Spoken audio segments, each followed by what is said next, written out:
Studio upgrade. Woo! We're doing a series on this. Stay tuned with us. Can't buy guitars in this one, though. Uh-oh.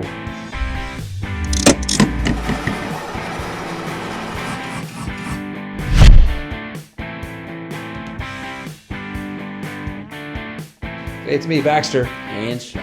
We're here at Casino Guitars one more time. Yes, we are. Nice to shower this morning, didn't you? Yep. Got to go. I did it right. Okay, break into stuff. So you got $2,000. We're doing a limited budget, and you want to upgrade your studio.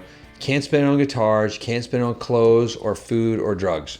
So you gotta. I know. That's right. Everybody's like, pot, Darn. bowl. Nope, none of that stuff. You can't do it. You gotta buy things that help make music in some way. Nope.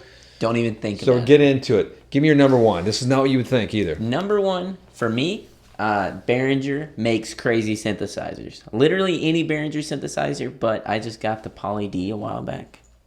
And you love it. Oh my gosh. You just got like this week or last week. Yes, it's just about a week ago. I saw the box. It's Yeah. really cool. And, you know, if you know anything about synthesizers, the Poly D is supposed to be like a Model D, a Moog Model D. Well, guess what? That synthesizer cost $5,000 if you bought it reissued, and like $20,000, maybe less, if you wanted a vintage one. Which would be cooler. It would be way cooler. It's got mojo, but I'll tell you what feels good. My wallet. My wallet feels great. It feels safe. You being one of I can make the poor my class, bills. we have to do that. You have to pay rent still. Rent will be paid. It's like nothing is really in jeopardy, you know? No, and I agree with Sean, because like when I was in my creative phase of life, I'm not anymore. I'm old and useless and dried up and done. But in my creative phase, I often wrote a lot with keyboards. I write with a bass, and I would do lots of all my additions of keyboards. And guitar was like the final thing usually that I added to the mix. I love playing with keyboards and doubling like sort of cool bass synth sounds with a cool fuzzy guitar. It's a whole different world. It's going to change the way you write, compose, listen, think, and enjoy your time alone in your cave. That's right, yeah. You can kind of do it pretty cheap too, which is neat now. You know, Behringer's making it accessible. So there you go. Yeah. So number two. This is the most important thing.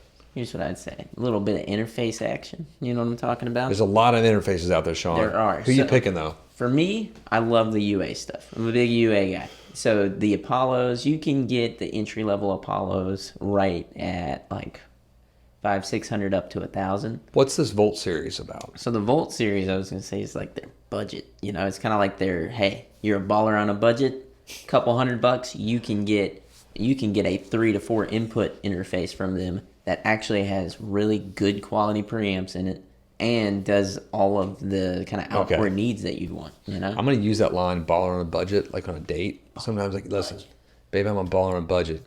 You can't get the double hamburger. You want to get some ice cream? Single patty. Can I use your card? Yeah. Bad date. No, I've always liked the UA stuff. It's funny because it seems all interfaces are created equal, you think. Unfortunately, not really. Like I've used the Scarlett stuff a lot for mine, and it was great and fine. Yes. Great and fine too. UA is sort of a different step up. Yeah. You just have to decide where you want to spend your dough. That's right. I mean, you could do like a Scarlett 18i20, which you had. That's what I had. You let me use. It was great. It was awesome. It works. It's a little hiccupy every once in a while, but it's fine. It doesn't add anything, doesn't take anything away. That's right. UA has its own little stuff it brings into the game. Yeah. Like number 3 is sort of a mixed set. Now, this is where I'll jump in a bit too. We're talking about drums. Yeah. I think you can get a basic drum kit, a basic affordable real drum kit. That's kind of like my jam. Sort of Sean's too, I think. Now, Derek mentioned also get an electric drum kit and then add the easy drums, like some good samples. Yes. And you're probably going to get better recorded sounds than you get with the real drum set, unless you're actually going for that garage sound, which is what I kind of lived in. Yeah. So I don't need that great Journey. Yeah, you Toto. kind of want it to be a little. I wanted it to sound like nasty. A little nasty, kind of like that sort of like I like just one room mic sometimes. That's so cool. And like just you find the right spot, you got to find the right room, right spot, and I was a big fan of that. But that's me. But That's cool, though, yeah. Drums change everything when you have real ones They do, and or electric ones. yeah, even with the electric ones, Stuff you to know, hit. some good options with that would be like the Akai MPC, just because it has its own preloaded samples. You can add more to it. It's only like $700 to $800. Totally worth it. I have one of those at home that I load all my samples into, and I use it live just because it's kind of fun to play around with that stuff. Well, and back to the compositional aspect of it, like back in my younger creative days too, like we wrote all of our songs I was on bass, my keyboard playing friend of the band was on the drums. That's how we wrote everything. So we'd sit behind the drums and he'd work out the beats as I'm working out the bass stuff, and then we just layer on top after that and go back. And but it was fun. That way we wrote rock and roll songs and then write moody, sad songs. Yeah. About like our sad. Which, I mean, to your point with this, and kind of like giving some backstory on you with that. How many guitars did you have at that time? I think I had one. One guitar, right? No, I bought another one to go on tour with. There you go. I mean, that's like one of those things where it's cool to also sit back and say, hey, this is what I got. And then taking your money and putting it somewhere where you wouldn't think to put it, like I drums. Fortunately do not have one guitar anymore. My infection, that's not even mine back there. Mine have sort of migrated somewhere else in this. I know, but it's funny to think like if it was. Like, I don't have like an outrageous amount. Like some people, I immediately like, I have like 100 guitars or something. Or I have 5,000 guitars. Well, yeah, but you have like a cool curated thing to where some people like it's out of control. I don't know if it's curated. It's just kind of like stuff I got like through the years, and it's like, and I like things I buy, so I keep them.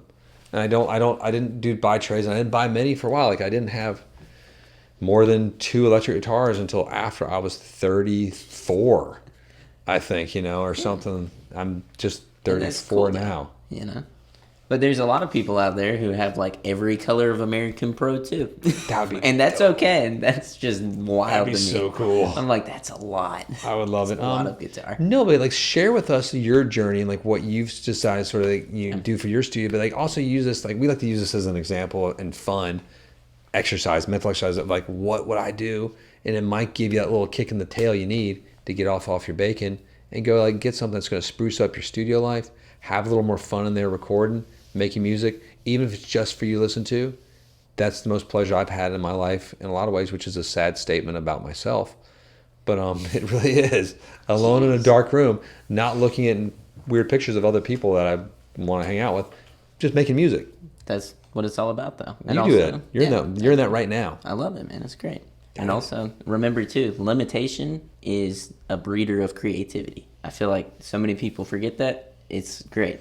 Limit yourself a little bit. Be like, just this, Or do the opposite and go bananas. Have a problem.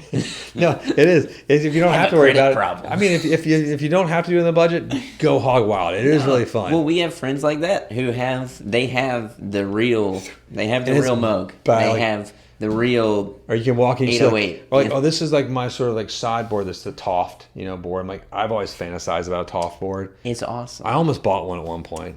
It's awesome. That stuff is so cool too. We adore all of that. I love analog gear. Like I love James has my UA the compressor and preamp. It's just the plugins are great. There's something cool about seeing that blue light, just that purple light turn on. Oh yeah. And the little VU meter. Well, that's a whole thing in itself. Actually doing the thing, getting your hands in there, doing the thing, just like a horse bet, getting your hands deep up in that. Right, Sean? That's what you're thinking. This is a thought I was having too. I was thinking about it. We're done now. Thanks. Click like, subscribe. Hit the bell. I was thinking about John Wayne Gacy the other day, and he was this famous serial killer in America, and he was a professional clown. He lived in his house, and he killed, and during the day and then during the night he killed over like 50 men and put them on the floorboards and floors. Rock and roll. It just shows the time has changed. That wait, bear with me. That a professional clown could afford to buy a house. That's what I'll leave you with. Enjoy America. Don't forget it. Peace be with you. See you soon.